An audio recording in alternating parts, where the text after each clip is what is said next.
Peace and blessings, and welcome back to the Heritage Hip Hop Podcast, where we introduce you to your future favorite artists today. And being that we were dubbed the 30 for 30 for independent artists, independent music, and real life, we believe in storytelling. And today, this episode is not only brought to you by heritagehiphop.com, it's brought to you by someone who's a collective, who believes in purpose over popularity, because if your purpose is popularity, you will fade just as well as somebody's memory, because as soon as they forget about you, you've never existed. But if you live your purpose, only God can take you to and from, and where he takes you to, no one can take you back from. Introduce yourself to the people, please. What's up, everybody? It's your girl, Lillie Mae. I am an individual who has come to this platform to really talk about why it's all about purpose over popularity in this here entertainment industry. I am an individual who hungers for justice. I am a business consultant, media correspondent, and public educator. And we'll get into a little bit more about the why later. Oh, shout out to you, because at the end of the day, me and you share a lot of the same things. Okay. As far as our bio, I'm a preschool teacher. I believe in teaching the community. I'm not taking away from you. I'm just showing you that what you say you do is very important on so many levels that like-minded individuals have to build. So everybody out there think it's about competition, you lost already. Shut up. Hello, somebody. It's all about me appreciating you, because where we don't educate ourselves, our oppressors use our ignorance to show us that we're not worthy. How did you find your worthiness? And then how did you show your worthiness for the first time to the public? So I will say this. I found my worthiness. Well, actually, I was born into my worthiness. My mother and father instilled that in me. I gotta say, when I came out, when I was able to understand, because Betty Lou and Bo Jones did not play, but they let us know that even though we grew up in the last capital of the Confederacy, we were more than enough. No matter what our counterparts were doing, we could do everything. And if we have to be real specific, I think it was when my mother put me in gymnastics, and I was like this 80-pound 5-year-old with all these little 30 and 40-pound little white girls, and I was the only 80-pound black girl, but I was tearing that ball up. But she wouldn't let me get on them uneven bars because she was scared they was gonna come down. But that's when I really knew I can do any and everything that everybody else can do. I'm not different at all. I feel that. Because you know what? Mental health is the disease that has affected us since the womb. Absolutely. And a lot of us have PTSD when it comes to forming our personality and personal traits, especially when we try to figure out who we are in midst of society. We're going to tackle the popularity thing right now when I say this. What do you think is the most impactful trauma people face when they find themselves, when they go into a career or into their own understanding of their own swag? Trying to constantly one-up the next person. Always trying to one-up, because realistically, now let's just be real. You're not going to find your confidence in a career. You're just not. You're going to find a place to belong, but it goes back to Travis Hershey's social bond theory, right? You know, you have a desire to belong. You know, you want to be associated with something. You want to be affiliated with something. And when those things aren't there, you start searching for any and everything to make yourself feel like somebody. I say it all the time. What's up with all these titles? Everybody wants to put celebrity in front of everything that they do. So you're a celebrity hairstylist. What does that mean? Because I know hairstylists that make $300 a head and they ain't never touched the celebrity's head. I know people braiding hair making $500, $600, and $700 a pop. So I think that we've got to a place where we have to have titles to, you know, really feel like somebody.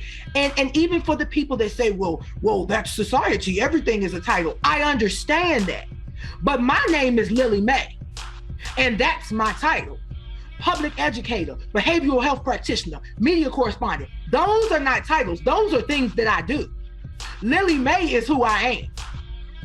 You get what I'm saying? And so I think that we have to exist in the manifestation of who we are, but you got to know who you are. You have to know whose you are in order to be able to do that.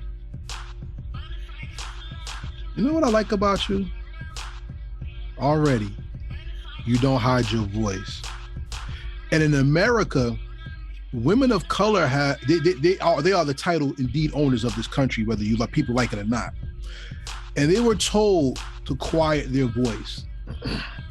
There's written in history when people call you a barrel of laughs, how disrespectful that is, because in slavery or enslavement of people in American colonialization, they had a barrel in the middle of the street.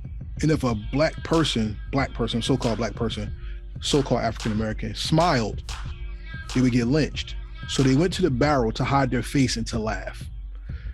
And with the women, the men went through PTSD, and the women carried the crutches of the men, especially the sorry-ass people who didn't want to stick up for society.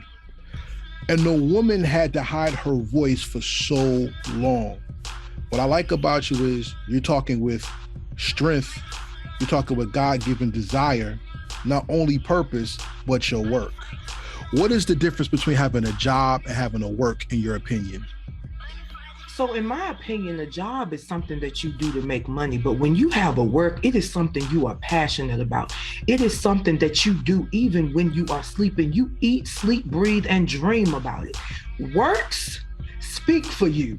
Titles don't.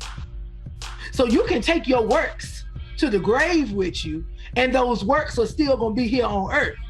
But that job, what they going to do? They're going to replace you.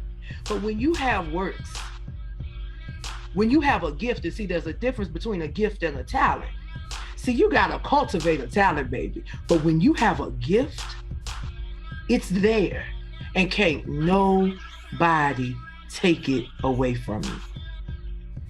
Well spoken and well said. I was always taught a job is something a man gives, but work is something God gives. So if God gives you your work, there's no way you can never do what you are called to do. All right now. You see what I'm saying? And we're not even getting into the media thing yet, but we're going to get there, because I believe slavery has manifested itself into the mind of celebrity. What do you think? All right, so let me first say this. Let me say something. Now, I'm gonna be real transparent here. I don't really blame a lot of things on slavery. I do know that there is intergenerational transmission because of slavery. But I think, in my humble 36-year-old opinion, that was born to a 46-year-old and 56-year-old mother and father who lived before the Jim Crow era. My brother and I did not hear about slavery in the house. We had to read about it. We knew it existed, but you know what we heard? We heard, study to show yourself approved, and not just in the biblical sense. See, my daddy was a traditionalist. Yes, sir, master, no, sir, master. But that Betty Lou, she was very radical and rebellious. And my mother made certain, because she'll tell you straight up, don't come to me about no Black History Month, because Black history is every day. So for me, I personally feel that it's not slavery. It's more or less people being acculturated to the things that they feel put them in a position to look and feel like their counterparts. Now, granted, some of those things, yes, have been passed down, but you make a choice to allow somebody else to sell you as something that you are not supposed to be. Hence why I work in corporate America with all these different color hair and these long nails, because you will not tell me that this is unprofessional when I might outrank everybody that I work with. And I cannot, I'm sorry. I want to apologize. We have to stop allowing somebody that did not come from where we came from to dictate what sells with us. We are not to be sexualized. We are not to be demonized. We are not evil and wicked. We are a people of strength. See, if you know anything about African American culture and where we came from, we were hard workers before slavery. Why do you think we end up being slaves? We were submissive, hardworking, love, loyalty, and unity. And now what do? We scream Black Lives Matter, but we're killing each other every day. Now, I'm tired. So what do I say about our celebrities and slavery and all those things? We're not gonna blame it on slavery. We're gonna blame it on parents wanting to give their kids everything that they didn't have, but not teaching them about what really matters. Well spoken, but sis. I'm sorry, child. I just look. I just had a conversation about this earlier, so cool. I am really fired up. No, I love your passion, and thank you for bringing it to Heritage Hip Hop, where we give you the real, not the BS that other people ask when they ask you what you think. And Drea Nicole said hello. I just thought I should tell you that. She told me make sure I say hey. Okay, that's what's saying, sis. That's what I'm talking about. But here's my thing when I talk about slavery.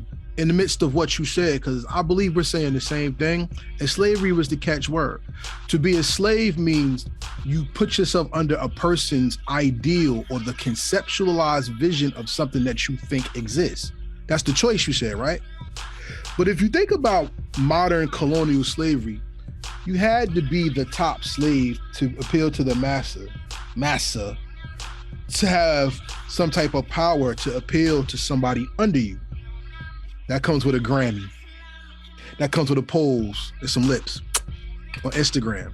That comes with Fashion Nova or clothing line. That comes with a blue check. Unfortunately, it also comes with being a gatekeeper and people playing your position against others. Absolutely. What would you like to say about that? Absolutely. No, I agree 100%. I agree 100%. But I guess for me, you know as well as I know, and let's just be honest, the majority of people that reference slavery are not using in its operationalized sense. They're just using it based off of roots. So I agree with you wholeheartedly. But for all intents and purposes, I think sometimes we just got to get to the nitty gritty, because you know what we understand it to be, and that we understand the whole gamut. Nobody really wants to talk about what the real issue is. And yes, that is a major part of it. But guess what? What is me and my house doing to fix it? You get what I'm saying? And I think that's my issue. At this point, we cannot rewrite history. No matter how many statues you take down, stop taking the damn statues down. I'm gonna keep it real. Keep it up there. So when well, not my kids, because I don't think I'm having no kids, but I can take my nieces and nephews and say, look, those are losers. You know what I'm saying?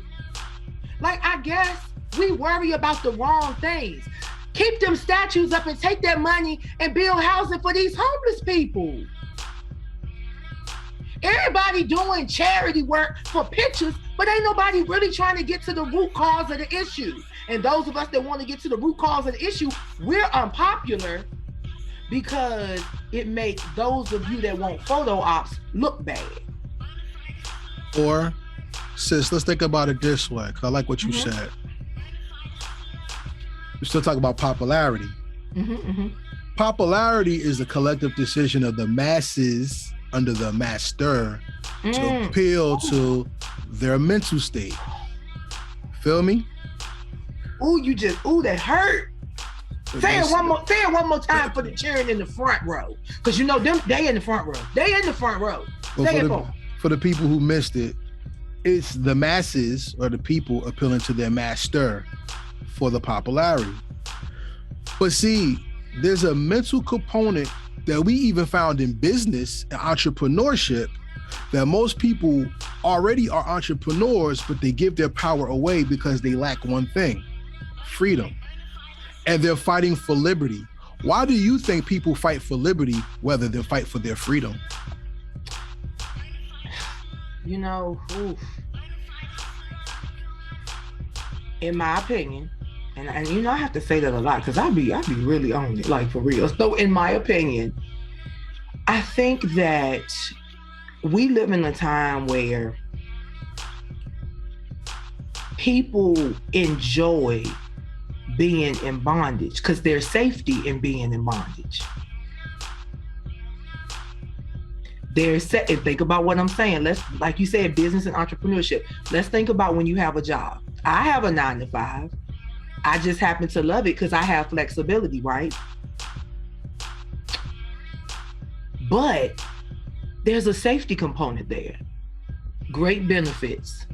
I don't have to worry about going to the doctor and getting a $36,000 bill because I just got a $500 deductible. I can give you $500 before I can give you $36,000 and then have to go and file for bankruptcy because I got all these medical bills. Do you understand what I'm saying? So I think that that's what it is. And I can only speak for me. Like I said, I'm blessed to be in a position of mid-level management where I'm able to kind of maneuver, right? But you hear what I said, mid-level. No, but that's a strength. But that's a strength.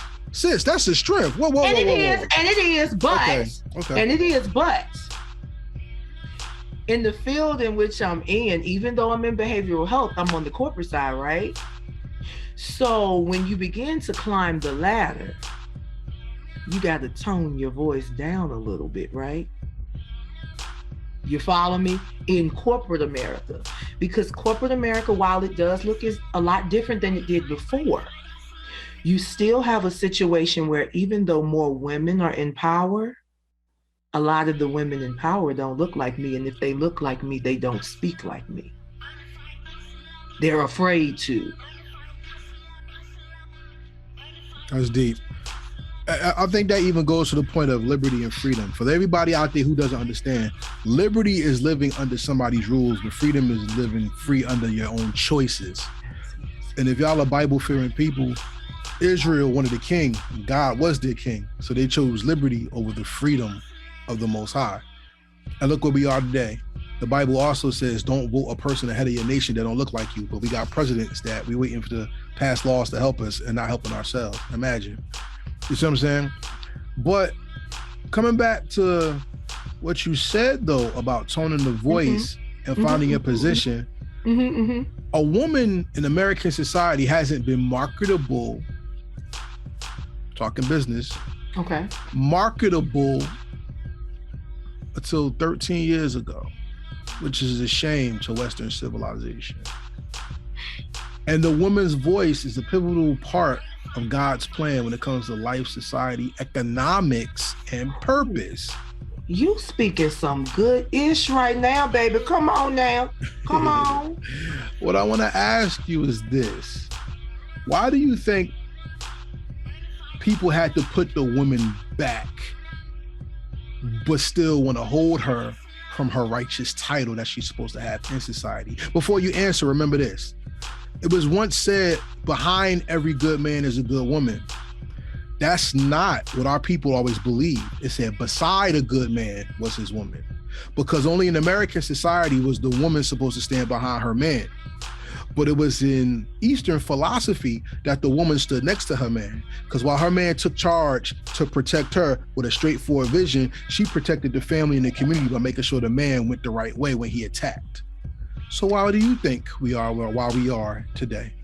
So let me say this.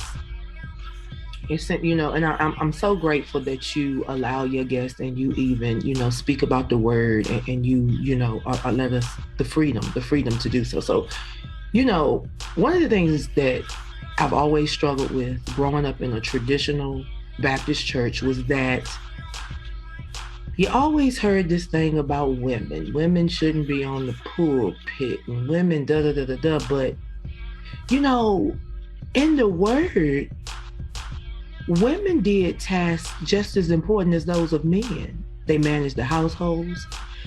they were equals in daily life, but all the public decisions were made by men. Now, you understand what I'm saying?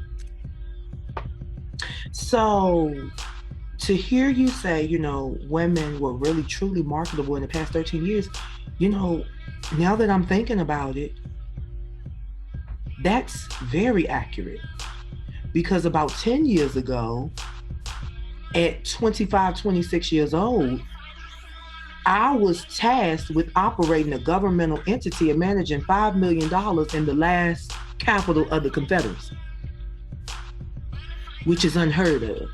Because in the city of Danville, Virginia, won't no Black woman my age running nothing. But it took a lot of work. You feel what I'm saying? And so I think that a lot of these constructs are somewhat man-made and taken out of context, because you know as well as I know, people interpret the word to suit their case. So especially our elders, and thank God my mama is an 83-year-old lit woman, because my mom quick to be like, you a lie and the truth ain't in you. Ain't nowhere in the word said that the Lord wants you to be a fool and stay in no marriage with nobody that's beating your ass. Because you know that divorce is wrong, you gonna go to hell. God ain't tell you to be no fool. He didn't tell me that. Maybe he told you, but he tell me that. And I have to believe that when Mary Magdalene was there, standing there, that was strength, right? I mean, to me, that was strength. She wasn't a part of the 12 disciples, but she was damn sure close. She was a strong force in the word. You follow me? So I struggle with this thing about women this and women that and women can't do that, because the reality is women have always run things. Who kept things together when people went over the war? World War I. Who was back home? You feel what I'm saying? Who held families? Who held these Black families together when the men were stripped away? Who nursed the master's churn? You can't tell me it don't take a strong woman to nurse another man's child that didn't come from you. And we're still doing it today. Yes, we are. And yes, you are. But I want to go back to the point you made, because this talks to you personally as we segue into business. Ladies and gentlemen, this is the Heritage Hip Hop Podcast, and we're speaking to Lillie Mae. If you don't know Lillie Mae, check out LillieMaeCollective.com and get your business right, because we're going to talk. You talked about Mary Magdalene. Mary Magdalene was the most proficient pusher of the gospel that people don't document. To the point where they even say that was Christ's wife. Who knows? But I will tell you this. The aspects of what a woman brings to the world, if it wasn't for the voice of the woman becoming more practical, the economics of the communities wouldn't grow, because women are the leading entrepreneurs. They are the leading business structure, business sector contributors that we have. But there's two types of women in the world that I've met. And I ain't talking about bitches and hoes. Everybody say stuff like that. I'm so sick of you. I'm not gonna say that. But there are two types of women that I've met. Yes. There are women who fight for their family, and there's women that sleep to the middle, not to the top. And when you said mid-level, that's a position of power, because now if you're in the middle, you get to see who's doing what and where to put people in place. And as a businesswoman, that's a very keen title and gift that most people don't have, because some people like to do business with everybody or keep their business to themselves and do business with nobody. How have you found your business acumen, and how do you put people in the right place within your business? I'm gonna be honest with you. I'm gonna be real transparent. I'm trusting my gut more. And that's period.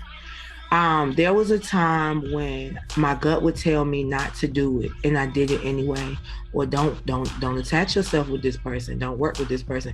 And then the other gut is my mama. Even at 83 years old, in the early stages of dementia, she'll say, that person ain't for you. So now I listen more. You can tell I'm a talker, but now I listen more, but I listen to what the people aren't saying. If you're spending all of your time telling me what you can do for me, but you're not showing me what you can do, I start to get a little skeptical. Because for me, I want to give you a draft or something so you can see what I can do versus constantly telling you what I can do with no proof thereof. You feel me?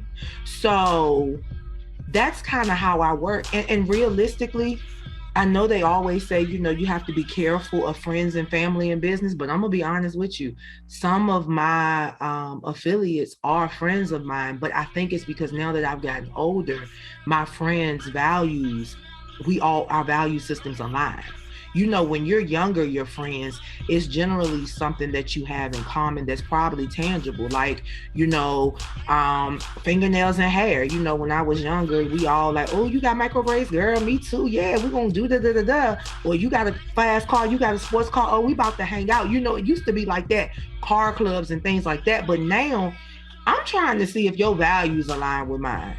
And that go even down to dating. Like, we ain't got nothing to talk about if you talking about da-da-da-da-da and I'm talking about da-da-da-da-da and we can't da-da-da-da-da together, it ain't gonna work. So yeah, it's more or less now, I had to really realize that if I'm gonna be helping other people with strategies, operations, and processes, I need to make sure that my strategy is working for me. Yeah. Facts. And so that's it. A person that fails to plan plans to fail. We've always heard that. Ooh, yes. You know what I'm saying? I agree. And with your business acumen from the research I've done on you, not only are you giving people corrective purposes and how to look at their lives in a more proficient way, you're fighting for mental health. You're fighting in the education aspect, especially with racism in the classroom. And there was a video that just came out with a Caucasian gentleman, loosely said, telling children how he doesn't give a damn about them and he could get his check because they need him, he doesn't need them. And if they want to be statistics, they could just go be statistics. I find in our world today, people are finally waking up to find out that if we don't educate ourselves, we're subject to anybody's transgressions and idolatry of self-worth.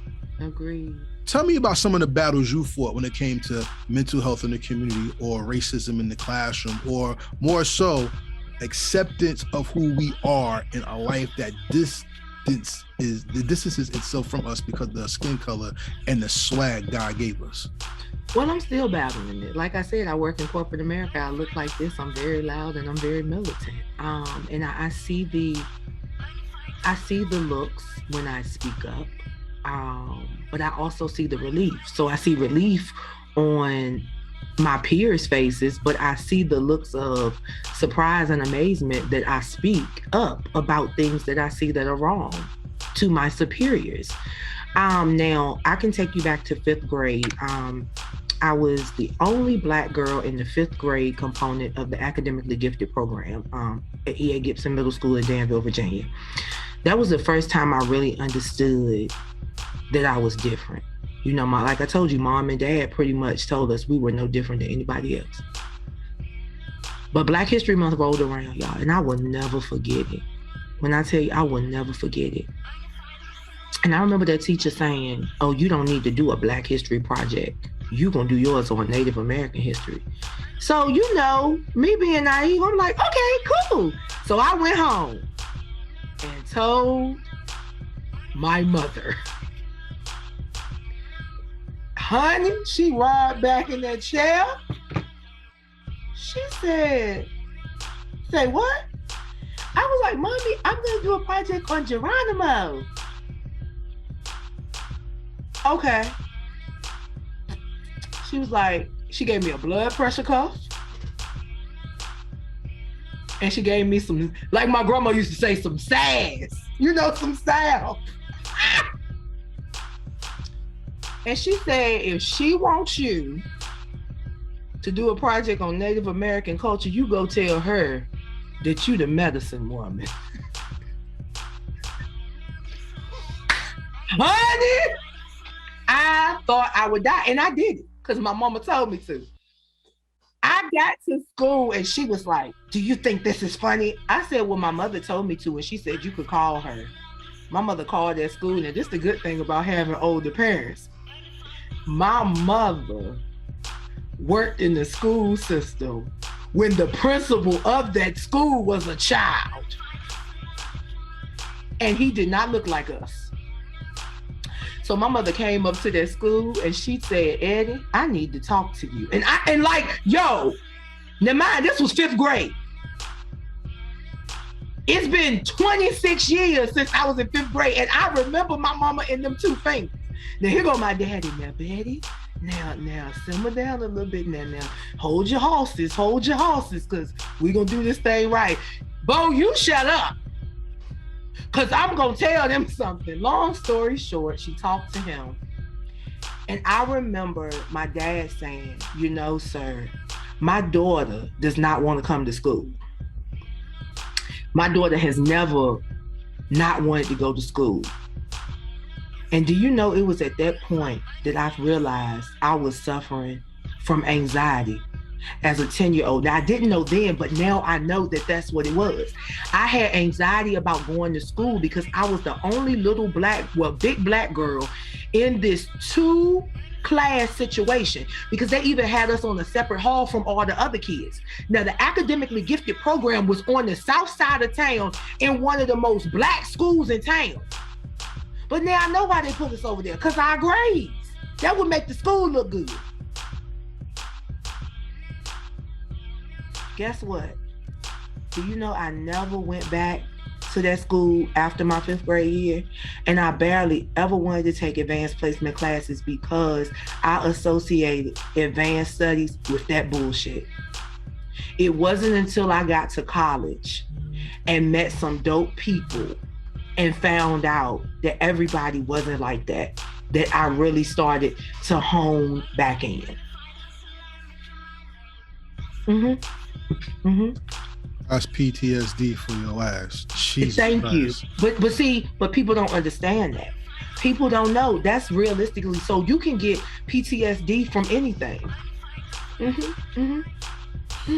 I think most people have PTSD because we fail to realize everybody has a story and everybody is somebody's child. Because if we realize everybody is somebody's child, maybe we may value life a little differently. And I can only talk from the male perspective, so I apologize that I can't relate to everything that you're saying. You're fine. No, I apologize, because if you don't give somebody respect in their journey, you'll never know when your journey stops and how you will meet your demise. That's it. And so-called black men, I don't believe I'm black. I don't even believe we're from Africa. I believe most of us are from Native Americans. I'm gonna keep it real with you. You know what? You must be my brother, because I've been saying that all the time. Because let me tell you something. You see this? You see all this? Mm-hmm. You see these? Mm-hmm. What you think? Beautiful. When I get cut, mm-hmm. I don't bleed out much at all. Hmm. You follow me? Okay. I hear you. I'm with you. Listen, you know where I'm like, there's a reason why my mother hates to be called African American. There's a reason why her mother would not allow anyone to call. When they started that African American stuff on this paperwork, my grandma would cross it out. Shout out to Jesse Jackson for that. Okay, let's talk about Here we go somewhere else. Let's keep moving. The most honorable woman that the Bible says in Proverbs 31 is a woman that takes care of her family, a woman that knows her way in society, knows knows how to play the game, basically, and how to put on the right face for the right situation. Yes, yes. With many masters and bachelors and all these degrees that you have behind you. Hey, but look at the wall behind her, by the way. Let me close it out. I know you know how to play the game. Absolutely. Uh-huh. What is the most evil role you ran into while you've been playing the game? Ooh. You know what? This is gonna blow your mind. When I was in that position of authority, my equal, and I didn't know he was my equal until I got out of the position, was an older Black man. While I was in the position, I thought I was reporting to him. Little did I know, I was just operating my entity outside of his division of social services. I found out that as pro-Black as he spoke, he was pitting us against them. When I tell you I was livid, but when I figured it out, see, I'm real nice nasty. And I get that from my traditionalist militant mother. So when I found out what he was doing, I started to speak at different forums that I knew he would be at.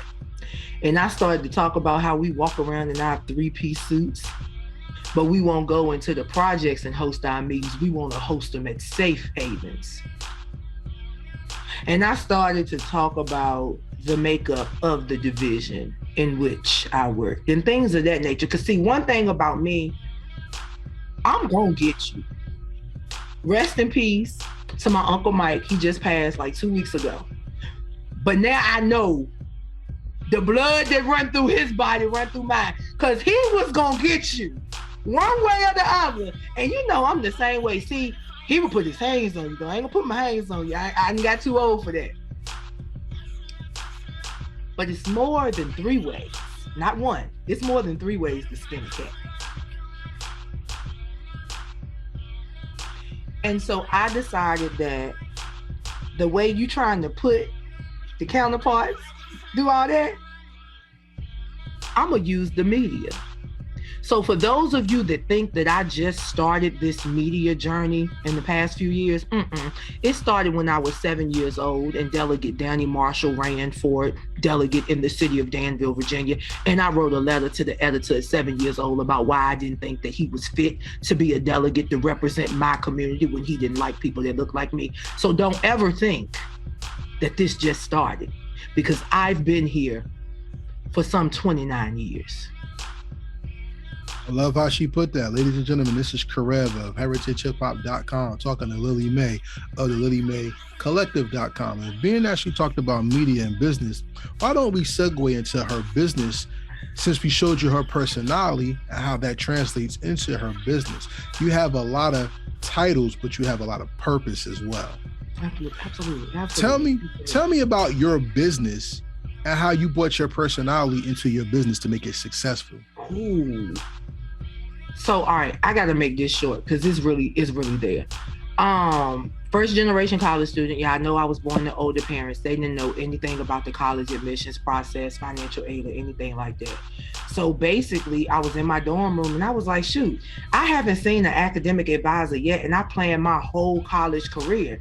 I was like, I can do this for other kids that look like me, kids that might be raised by their grandparents. Because see, I'm raised by my parents that are that age, but you know, I grew up in the 80s, 90s when people started to have broken homes and broken families and other people were raising them. So I wanted to help other people that look like me, not people that were impoverished, but more or less people that, you know, may have grown up in a very suitable environment, but just didn't know because nobody in their household did it, right?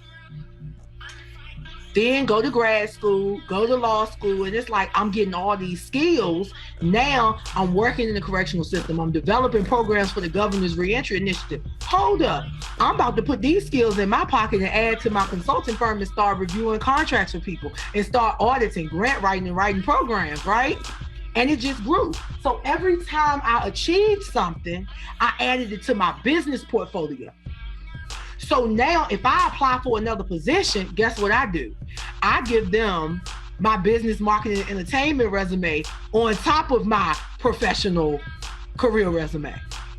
And it works. It just fuses. And that's the short version. You got to go to LillieMaeCollective.com to get the rest of it. But that's just a little bit about it. Mm-hmm. See, the thing I like about studying your brand is because it kind of inspires me with my brand. Yeah. Because my brand is always about getting people to tell their stories. Though I haven't found a way to be lucrative with it yet, I appreciate my work because there's a lot of people who just need to be acknowledged, and people don't even give you a hello, don't even give you a smile or give you eye contact. And those are the 3 gifts you could give somebody and let them know that they're alive. That's true. Eye contact, a smile, and your words while you're paying attention to them as well. That's it. You pay a lot of attention to detail with how you write your blogs, even with your consulting manual that I've seen. And not only that, how you build a relationship from the first initial onset of the hello. Why do you think people fail at what happened?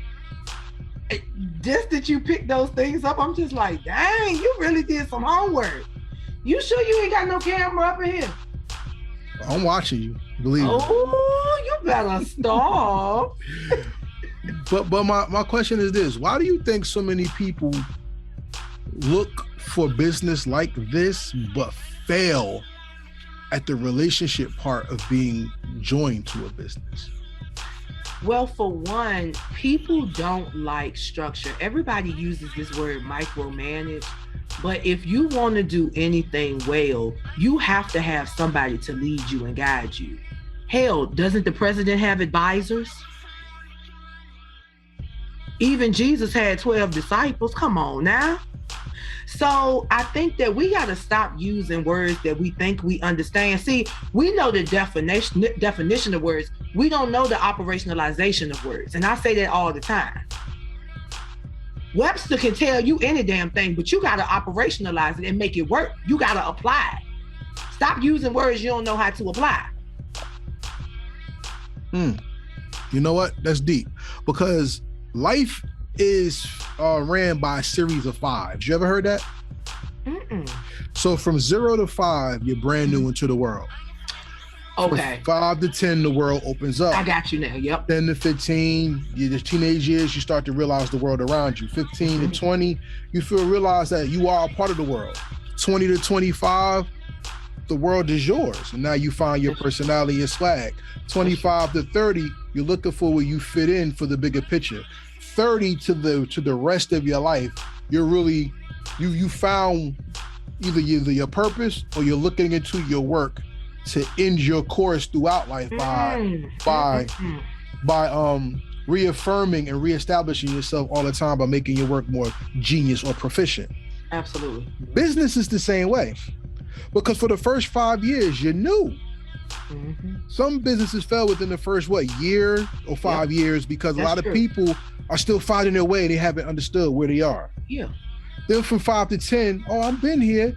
Now I'm seeing that the world is a little bigger and there's more I can do. I think that's called building your portfolio or owning your work, talent, and skill. That's it. Then as you grow years into your business, not only are the relationships you build what makes your business strong, in the long run makes your business lucrative because you were consistent, you believed, and you were purposeful over your popularity. Shout out. That's it. Where has your business taken you that you never thought you would go? Oh, wow. Gee whiz.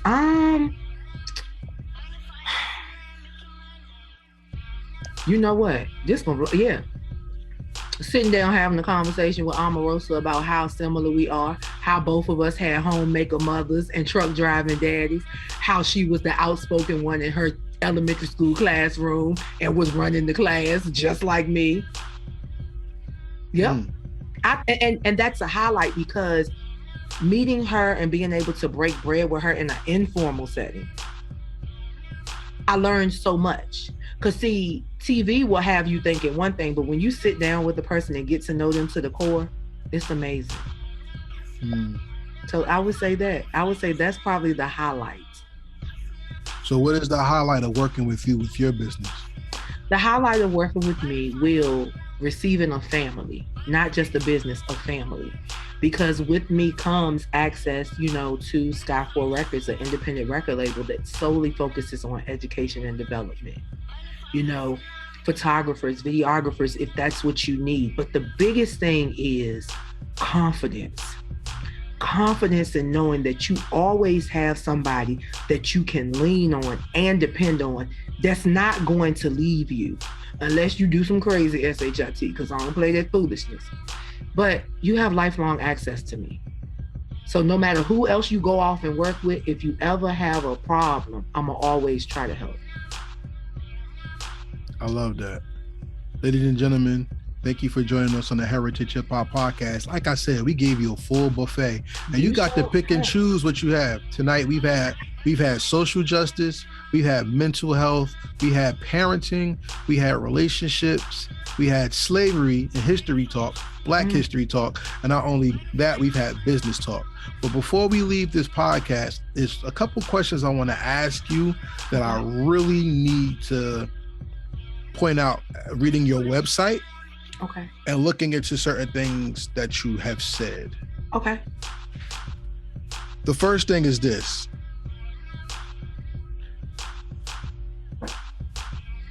How can I put this? Wendy Williams should be in the Media Hall of Fame, period.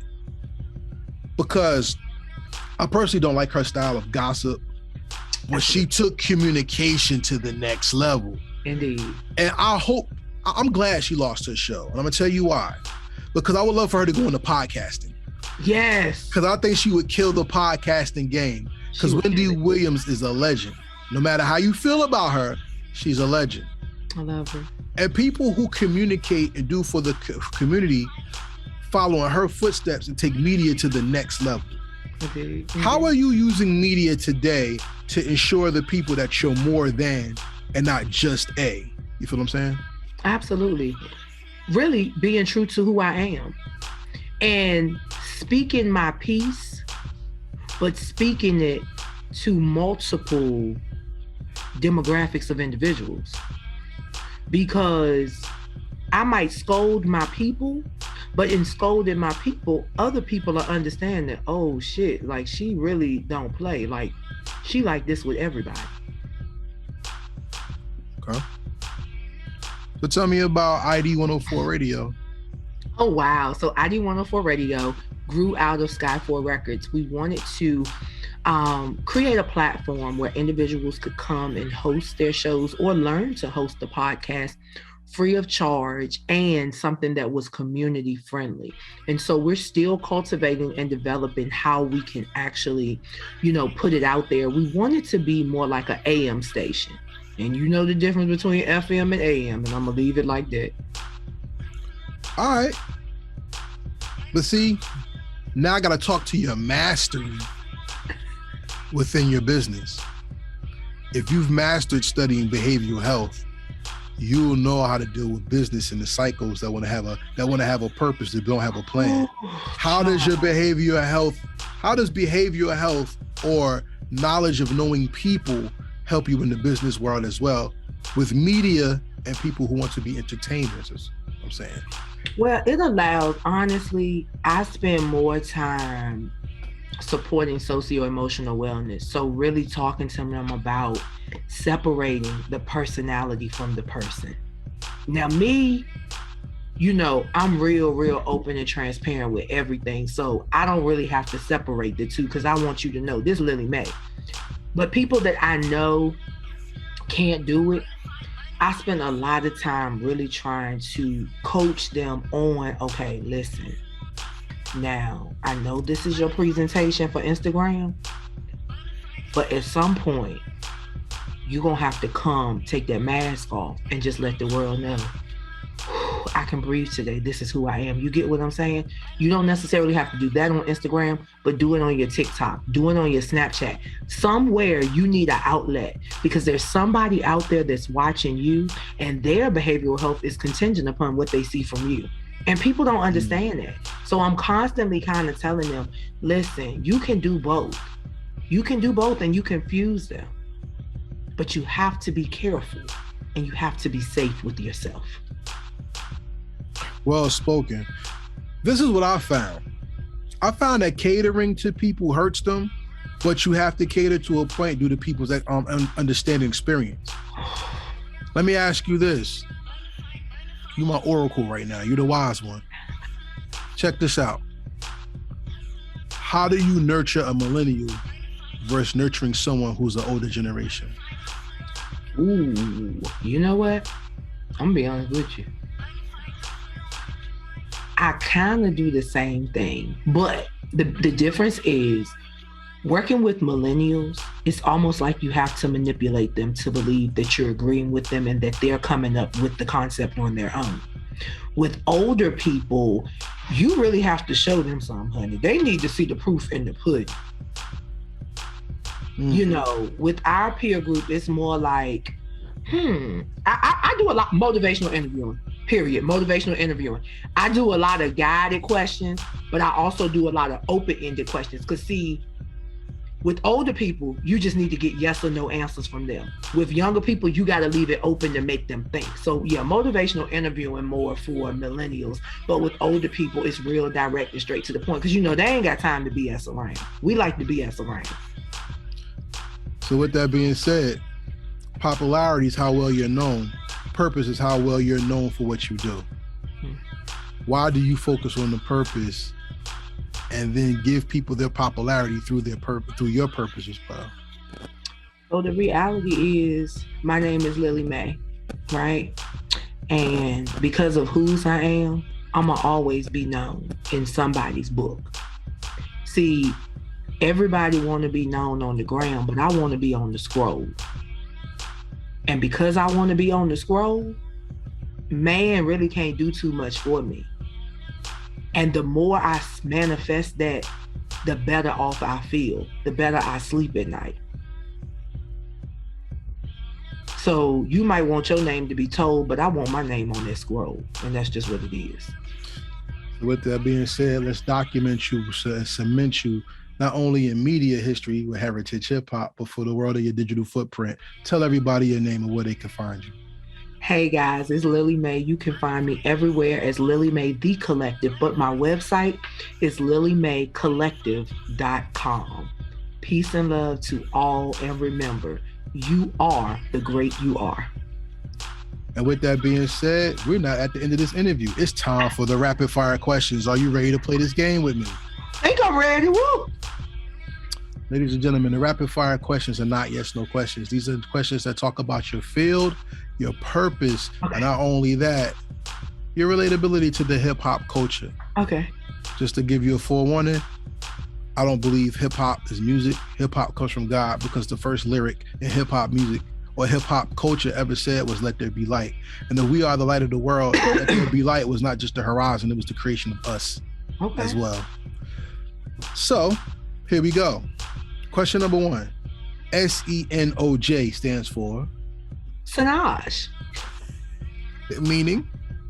Jones spelled backwards, because I'm a daddy's girl and I hold strong to my surname.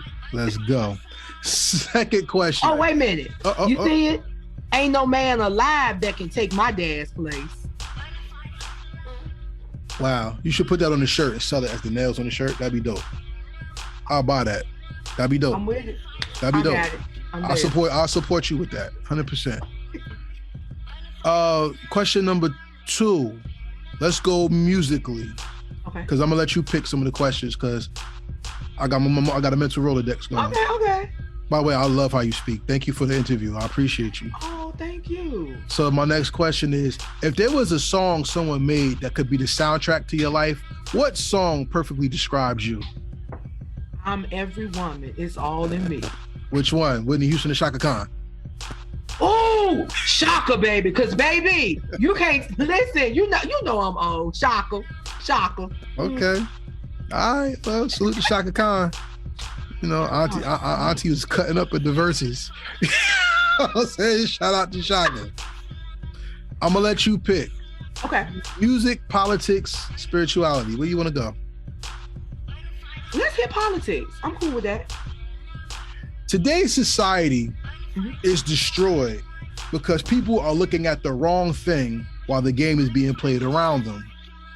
Where should people focus their interest more and get away from the things that are entertaining them, in your opinion? Focus your interest on what's going on inside your home so you can develop your home, and also on the stock market, and get the hell off of Facebook and social media. Social media was created to distract us millennials and Gen Zers. That's why Gen Z and this next generation is lost. Well put. Once again, music, politics, and spirituality. Spirituality. Okay. There are a lot of broken people in today's world. I hear a lot of women say that there's no good men. I hear a lot of men say there's no good women. Heritage Hip Hop, by the way, plug, made the Black Love playlist. So anybody want to look for them songs from the hip hop culture that represents our love, make sure you visit heritagehiphop.com. Okay. But I've heard a lot of women say that men are broken. I personally blame a lot of the women for that. And the reason why I do is because a broken man comes from a broken home. And most men that are being taken care of are men who don't have good relationship with their mothers. My question for you is this: spiritually, how important is it for a woman to aid her man and yet correct her man at the same time? It is pivotal. Explain it. So the best way I can explain it is this. My dad was the man of the house, but my mother wore the pants. Meaning, my dad took care of everything. He took care of us. He supported, he protected, he nurtured us. But my mother made sure that all of the daily operations were intact. And because of that, you breed secure offspring. Now, some of us are a little more independent than others because, it's a catch-22 with that. Real secure attachments with mothers and sons can create some different things. You might have a son that go out here and get a no good woman and then end up with 3 kids and the woman be dogging them out and all that stuff. Or you may have something else. So I think that it's very important that we as women restore the honor and humility of our men. And it doesn't have to be somebody you date. If you are a female and you got a male best friend and he's not working to his maximum potential, uplift him, love on him, give him what he needs. And I ain't talking about your ass either, because some of us are out here sexing men that need to be held and healed. I salute that. Shout out to the phone ringing in my background.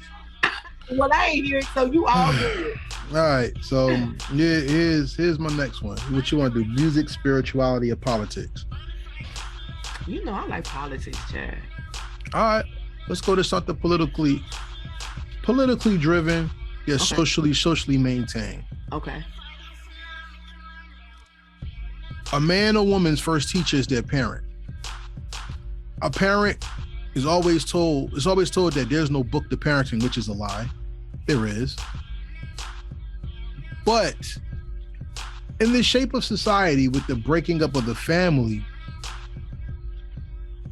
hatred has reared its head to not only break up the family, but to police the society that the family has been broken up by. If you could do something or introduce something into the policies of America to reintroduce the family as the head of the society, not as a byproduct to how society is made, what would you introduce and how would you do it? I would just reintroduce Sunday dinners. Why? Yep, that's it. Why? You said why? Mm-hmm. Because if you think about it, Sunday dinner is when everybody came together. Every generation sat at that table and had a conversation. It wasn't stay out of grown folks' business. For us, Sunday dinner meant mama, daddy, grandparents, aunts, uncles, even church members came over. You sat down and you had conversations. I know you did your research, but that's how All Things Authentic and It's Consulting Time came to be. That's how my platform started. I wanted a platform that was symbolic of Sunday dinners, where you come into my living room at grandma's house, you sit there and you just talk freely and consciously without fear of retribution. So Sunday dinner. So the Sunday dinner is a collective conversation that everybody could come to and not feel ashamed to say what's on their heart. That's it. That's what it's all about. Ladies and gentlemen, that's also called sobriety. All right. We're gonna go to the spirit. Okay. For one. I got like, let me see. I think we're looking on like 4 more questions and then we're gonna be done. Okay. So here we go. Let's talk spirituality. You know how you said in the interview, this classic interview, by the way, that people will use the Bible to teach what they want, not teach you life in general. There's a scripture in the Bible that says it is wicked for a man to live off of a woman and sleep on her couch and contribute nothing to the household. These are scriptures that are not read in church. Why do you think people would rather follow the word instead of finding the word, living the word, and then giving the word? Because nobody wants to think for themselves. Nobody wants to critically think and practically apply anything anymore. They want to Google it and get the answer. But the word also say what? Study to show thyself what? Approve. Oh, okay. The sad part is, with that being said, in business, a lot of people just do what they think is right. They don't say thank you or pay homage to the people that's supporting them. They don't share your posts whenever you put the interviews up. Not talking to you, but people who watching it know what I'm talking about. But most importantly, they'll give the excuse that they're just this little thing when God made them to be great things. So this is my next question to you. Your greatness is dictated by your art and your craft. What is the difference between the art and the craft, in your opinion? Ooh. So, to me, the craft is what you're doing to cultivate the work of art. Yeah. Yeah. So these little things that I do is just it's snippets of what's for the masterpiece, which is that work of art. Absolutely. I like that.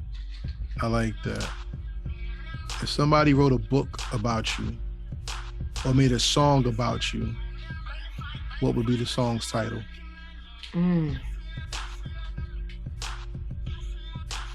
Delicate, determined, and delivered.